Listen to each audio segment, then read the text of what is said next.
Mirror, mirror on the wall, who's the most conservative of them all?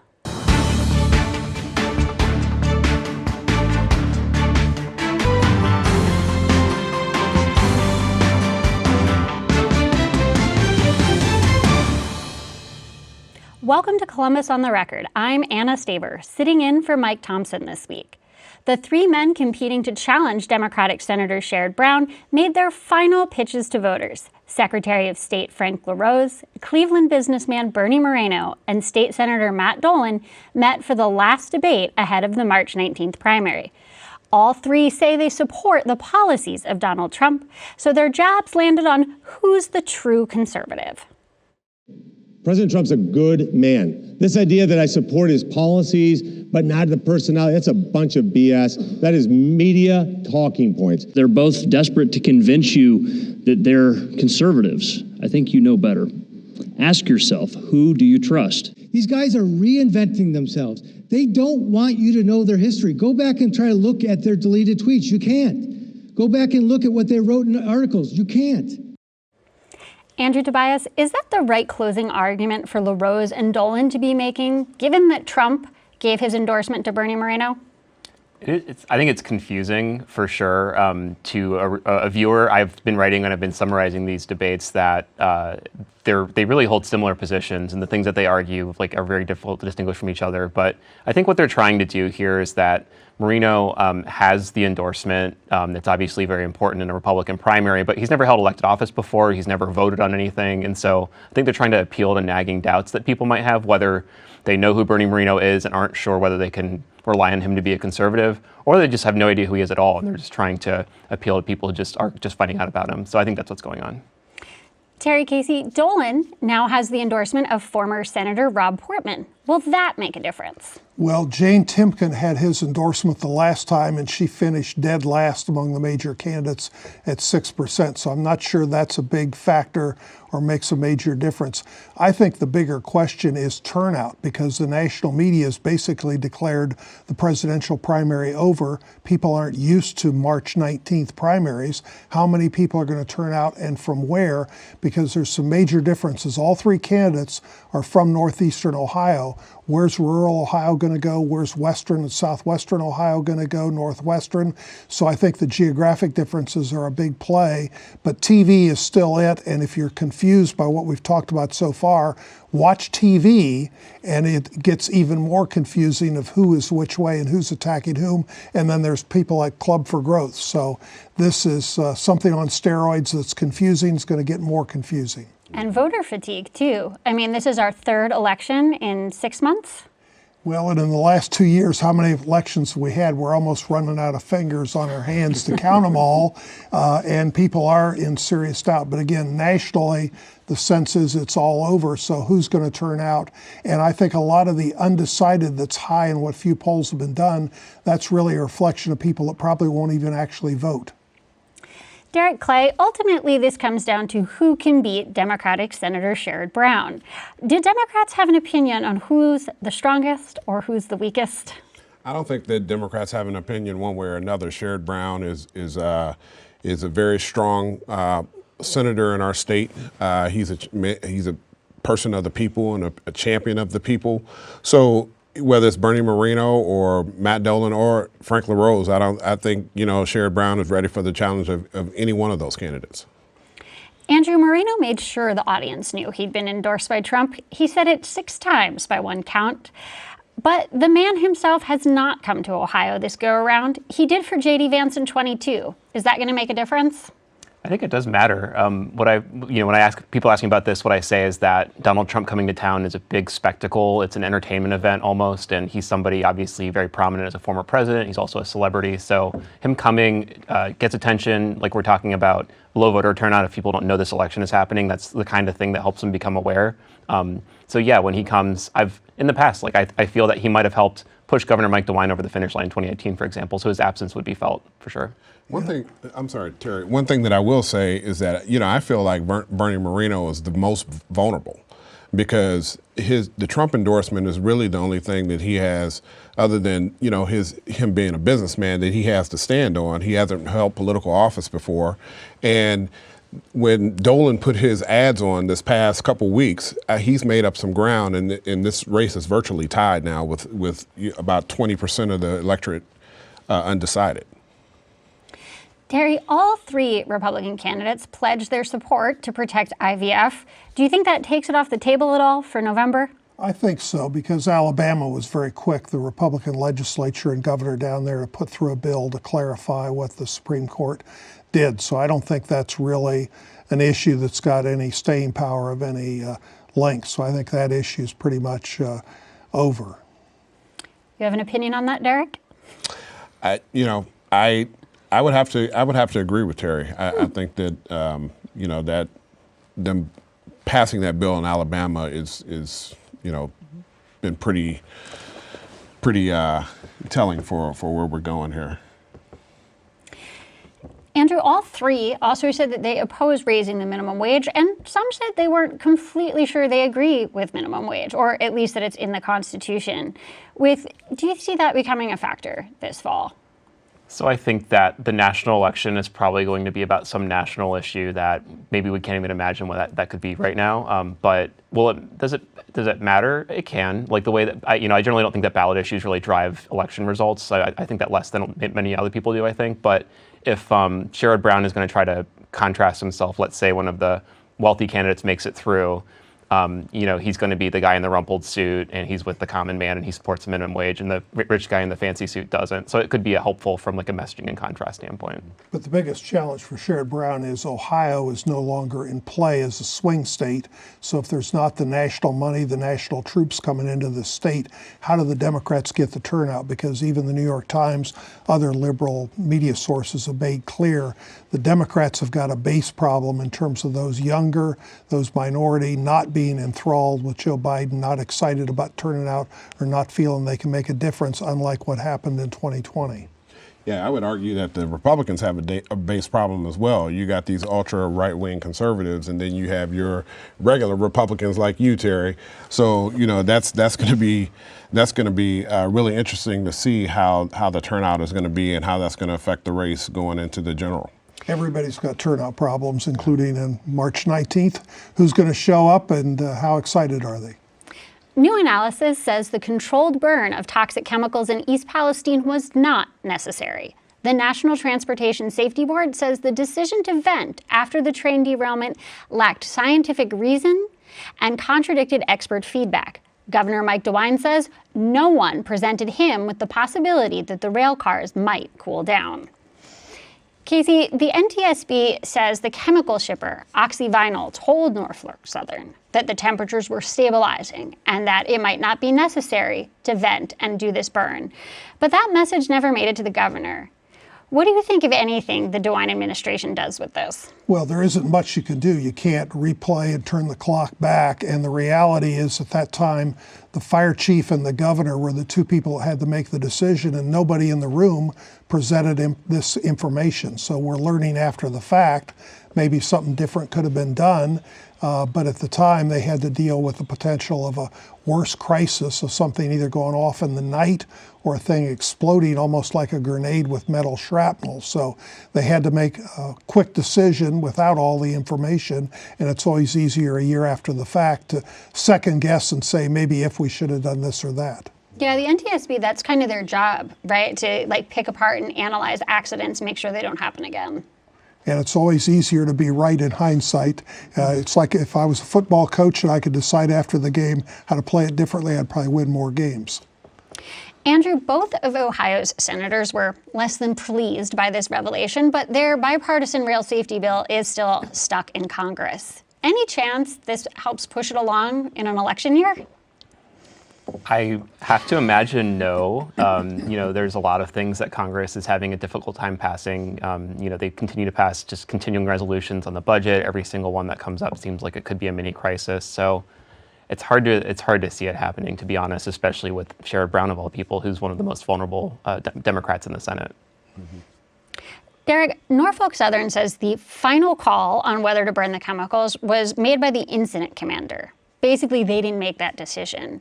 Do you think that will resonate with the people of East Palestine? Not at all. Not at all.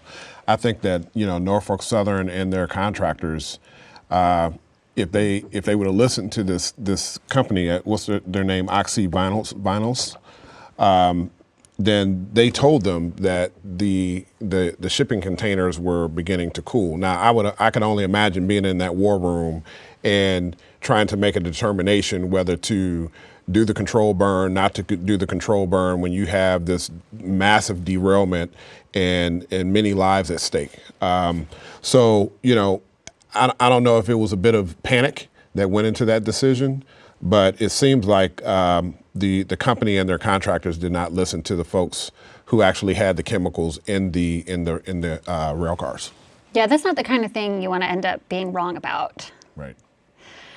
Senator J.D. Vance suggested that Norfolk Southern pushed for the burn because it got the tracks reopened quicker rather than waiting for the cars to cool. He hijacked, well, I shouldn't say hijacked because it was about airplane safety, but he brought this up in the middle of a meeting about the Alaska Airlines door panel that came off. Any reason why you think he decided to bring this up right now?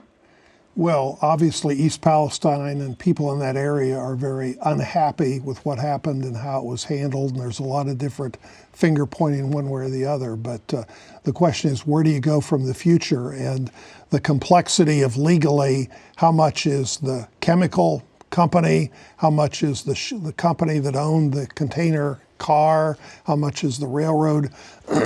Clearly, it was a screwed up mess. But again, it's good to learn from it. But how many times do these happen, and how do you get all the information to make decisions? Because the fire chief is one of the key persons, and in a town like that, the fire chief has never had this kind of thing. How do you decide it's not like a normal fire or a normal car wreck? Ohio's top court is divided on whether students can sue their universities for charging full tuition during the pandemic shutdowns. The legal question at hand is whether universities like Ohio State have immunity. OSU says this was a safety decision that deserves deference, but the students say they didn't get what they paid for, and that's a contract violation. Derek, on its face, it sounds pretty straightforward. The students didn't get an on-campus experience, but they paid an on-campus price. Why does the university think they have immunity? Well, I mean, COVID is when you look at it, it's an act of God. I mean, it's not anything that we can control. I mean, it was a national or a global pandemic. So the university is in a tough position. I mean, if you pay for a ride on a bus to go downtown and then there's a tornado, are you going to get your fare back?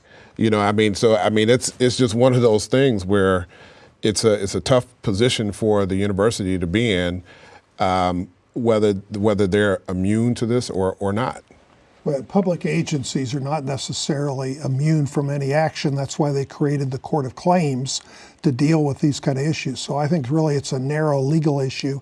Does this question, an interesting, unique question, belong more in a body like the Court of Claims that normally deals with individual cases, or is it something broader legal issues that belongs in the 10th District Court of Appeals? So it's hard for us non-lawyers to really analyze because it's such a unique, narrow case. Mm-hmm. And ultimately, the court decided that it does belong in the 10th Court of Appeals, although it was a little controversial about which way it should go.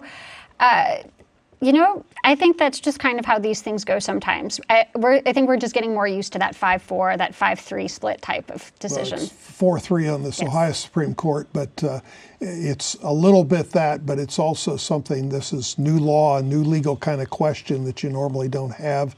So where does it go? And clearly the legislature can't, after the fact, decide this is what should have happened or should not have happened. It reminds me a bit of the municipal income tax cases that we've seen work their way through the courts about whether we should get refunds from the city for not even when we were working at home. I feel like we're going to get a lot of these kinds of cases, right, about what public entities could or not could collect. In some cases, like municipal income tax, the state legislature spoke and said for a certain period, you can't get your money back, and then after that, you can get your money back. So whether it has to be dealt with legislatively or whether the courts can sort it out will to be determined later. Andrew, this lawsuit focused on Ohio State students, but it could have an impact across Ohio. Yeah, there are several other similar lawsuits playing out in Akron, in Miami, and maybe other schools too. So it's similar to the question about the municipal income tax that you raised, where you had large cities that would be affected by it, like Cleveland, if they have a lot of people who previously were commuting and they weren't anymore because of the pandemic. And so does that mean that the city is going to have a multi-million-dollar budget, a hole blown in their budget? So the universities, depending how this case goes, probably watching it carefully, considering the same kind of question. And Derek, it is one of those where it gets really complicated, I think, is because it has that fundamental fairness issue, right? There is that question of do those students feel like they got what they paid for? But at the same time, when we look at higher education funding, something the state has been dropping for years and years, how do you strike that balance? I don't know where you strike that balance. I mean, it's when you sign up for a school and you pay your tuition, you are expected to get an education. You expected to pay your room and board, and if you pay for a meal plan, that's what you get. So I don't know exactly where that falls. Abortion clinics from across Ohio have officially asked a court to declare the state's 6-week ban unconstitutional, saying the law contradicts our newly passed reproductive rights amendment. Andrew, Attorney General Dave Yost previously said that the heartbeat law would be unconstitutional if Issue 1 passed in November, but he's still fighting to get this suit thrown out. Why is that? I mean, there's a really basic explanation, which is that he's the state's lawyer. It's his job to defend these kinds of things. He personally opposes abortion. And then I'd also just have to consider that he's running for governor in 2026 and doesn't want to suggest to people that he kind of left anything on the table. But it is hard to say when something's on the ballot, this is unconstitutional if it passes, and then argue later, actually, it's not. So perhaps there's also, like Terry mentioned earlier, there's minute legal considerations to have in play, but on a fundamental level, the voters' vote was clear, but also maybe some of the political incentives for Yost are too. And really the bigger issue is not this specific case, which is probably going to get tossed out, but it's all the other lawsuits that are to come, because there's lots of other laws that deal with licensing medical facilities where abortions are performed, other requirements, and the constitutional amendment, good or bad, was written rather broadly in its language, and so it's going to require some interpretation by the Ohio Supreme Court as far as what some of these other aspects mean. So as I mentioned a year or so back, this is going to be a full employment act for certain lawyers, because we're going to have lots of lawsuits to come, and there's probably going to be new laws that the legislature tries to pass. People are going to say, does that meet muster or not? And Derek, Ohio is going to be electing new members of the Ohio Supreme Court here in November. How important do you think that's going to be to how these future lawsuits play out? I think it'll be very important. I mean, they come with their own set of opinions and backgrounds as well. I will go back to, Ohioans did pass, have already spoken when they voted overwhelmingly to have abortion rights as a part of the state constitution. So you have to ask, is this somewhat political in nature that we're dealing with? And Andrew, we voted for the abortion, the reproductive rights amendment, but support for an issue doesn't necessarily translate into support for a candidate. And state Supreme Court justices, at least here in Ohio, now run with party affiliation. Do you think that's going to get in the way of drawing that connection between the reproductive rights amendment and the Democratic justices up in November? So I'm sure the Democrats are going to try to do that.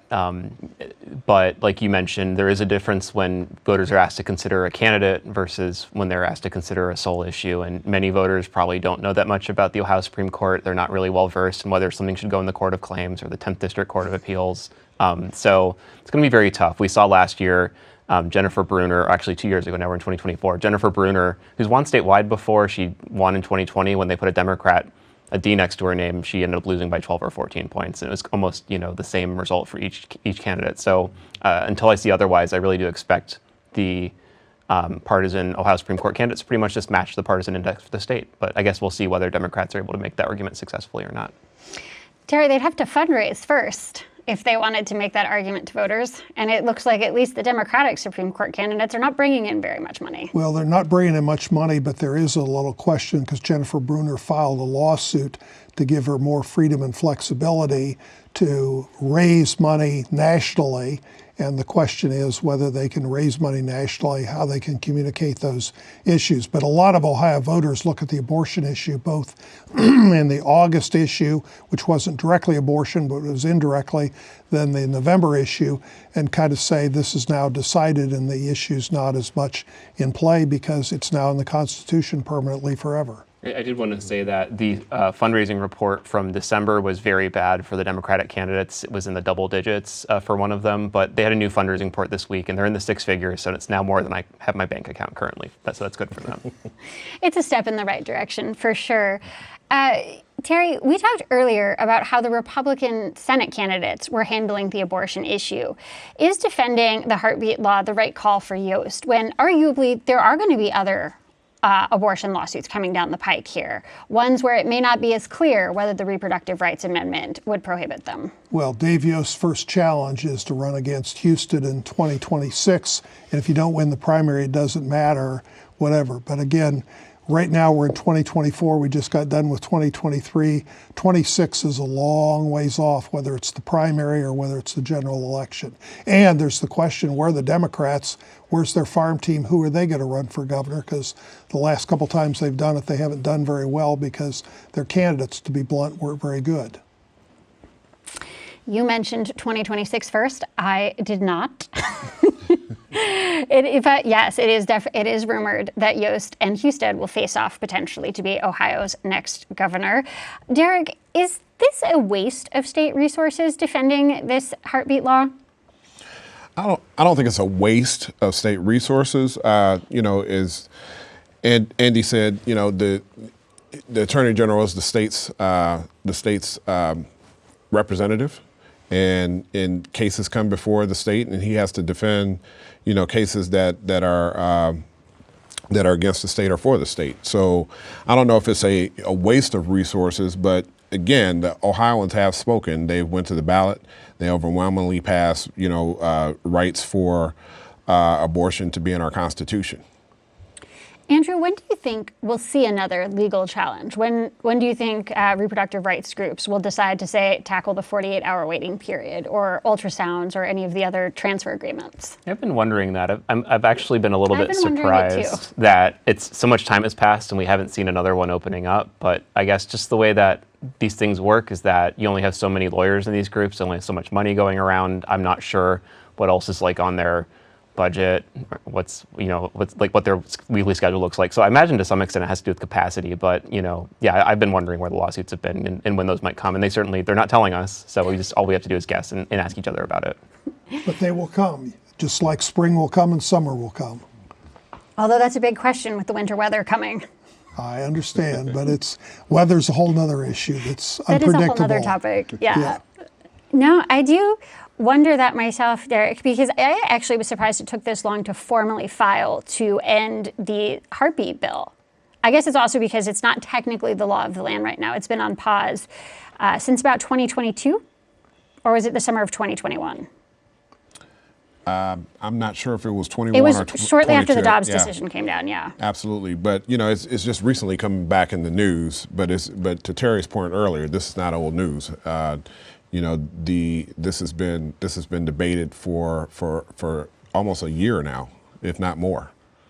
And also, I think a lot of the national groups have put money into the Ohio race in the two elections last year. They've got other battles that they're focused on in 2024 in other states.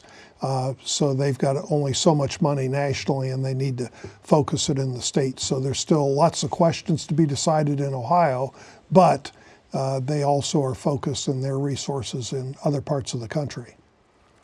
It's time now for our weekly off-the-record parting shot. Derek Clay, you go first. Yes, so the U.S. Senate race is not the only high-profile race that's going on in our state. More locally, the Franklin County prosecutor's race is going to be one race that folks are definitely going to be paying attention to.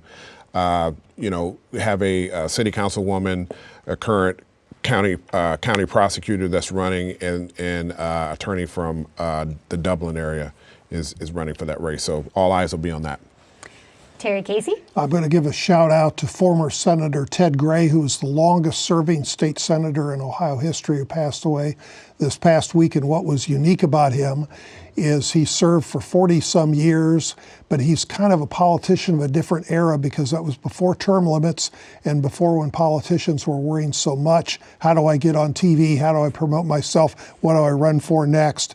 It's kind of nice to remember that there were legislators who focused and had the experience and the depth of knowledge to deal with all the issues in the legislature, which there's not as many of those around these days, unfortunately.